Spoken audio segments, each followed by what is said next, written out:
பஞ்சாமிர்தம் வாங்குறாரு. அந்த பஞ்சாமிர்தம் வாங்கி அதை டேட் பார்த்தா அதுக்கு முதல் மாதம் 25ஆம் தேதி தயாரித்தது. ஒரு பஞ்சாமிர்தம் தயாரித்தா அது அதிகபட்சம் 5 நாளுக்குள்ளே அதை வந்து அழிச்சாகணும், அதை சாப்பிட்றணும். ஆனால் இவர் வாங்கின பஞ்சாமிர்தம் அதையும் தாண்டி இருந்ததுனால அந்த பஞ்சாமிர்தம் கெட்டு போச்சு. அதை வந்து கேட்டதுனால அந்த பஞ்சாமிர்தம் கெடலை அப்படின்னு சொல்லி அவரை மூடி மறைச்சிட்டு அதை உள்ளே போய் அவங்ககிட்ட ஸ்டாக்கில் எடுத்து பார்த்தா இருந்த பஞ்சாமிர்தம் பூரா காலியாகிடுச்சு, எங்ககிட்ட கெட்டு போன பஞ்சாமிர்தமே இல்லை அப்படின்னு அரங்காவல உள்ள தலைவரே சொல்லியிருக்கார். அதனால் எவ்வளோ பஞ்சாமிர்தம் தயாரித்தாங்க, எவ்வளோ பஞ்சாமிர்தம் கெட்டு போச்சு, அப்போ எப்படி அந்த ஒரு பக்தருக்கு அந்த ஒரு டப்பா மட்டும் எப்படி போய் சேர்ந்தது, இந்த மாதிரி விவரங்கள்லாம் எங்களுக்கு தேவை. இந்த பஞ்சாமிர்தம் பக்தர் ஒருத்தருக்கு மட்டும் போச்சா, இல்லை பல பேர் வாங்கிட்டு போய் வெளியே தெரியாமல் சாப்பிட்டாங்களா, அது கெட்டு போகிற பஞ்சாமிர்தம் சாப்பிட்டாங்களா, இந்த மாதிரி விவரமெல்லாம் வேணும்.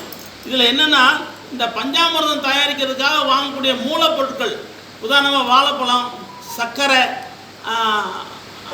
பேரிச்சம்பழம், கற்கண்டு, இதெல்லாம் எங்கே வாங்குறாங்க, அது வந்து தரமான பொருளா, இது சம்மந்தமாக எங்களுக்கு ஒரு வெள்ளை அறிக்கை தேவை. எங்கே வாங்குறாங்க, எவ்வளவு வாங்குறாங்க, ஒரு மாதத்துக்கு எவ்வளவு தயாரிக்கிறாங்க, இந்த மாதிரி எங்களுக்கு ஒரு வெள்ளை அறிக்கை தேவை. இதை கெட்டுப்போன பஞ்சாமிர்தத்தை தடுத்து நிறுத்ததுனால எங்கள் விஸ்வ பரிஷத், இந்து முன்னணி, பிஜேபி தொண்டர்கள் மேலே இவங்க வந்து கேஸ் போட்டிருக்காங்க. இந்த கேஸை உடனடியாக அவங்க வாபஸ் எடுத்துக்கணும். கேஸை வந்து எஃப்ஐஆர் போட்டதை வாபஸ் வாங்கிக்கணும், அதை பாஸ் பண்ணணும். எஃப்ஐஆரை பாஸ் பண்ணி இவங்க மேலே உடனடியாக அவங்கள அந்த கேஸ்லேருந்து விடுவிக்கணும் அப்படின்னு கேட்டுக்கிறோம். அடுத்தது, எவ்வளோ பஞ்சாமிர்தம் தயாரிக்கிறாங்க, எவ்வளோ விற்பனை ஆகுது, இது எவ்வளவு கெட்டு போகுது, இந்த மாதிரியான ஒரு வெள்ளை அறிக்கை அது எங்களுக்கு தேவை.